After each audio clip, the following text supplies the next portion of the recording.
¿Por qué los gatos arañan los muebles? Si tu gato araña tus muebles, no lo hace por molestarte. Este comportamiento tiene una razón natural. Los gatos necesitan afilar sus uñas para mantenerlas saludables y marcar territorio con sus glándulas en las patas. También es una forma de liberar estrés y mantenerse activos.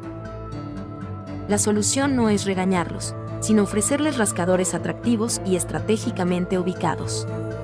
Así proteges tus muebles y mantienes a tu gato feliz. ¿Tu gato tiene un lugar favorito para arañar? Compártelo con nosotros en los comentarios.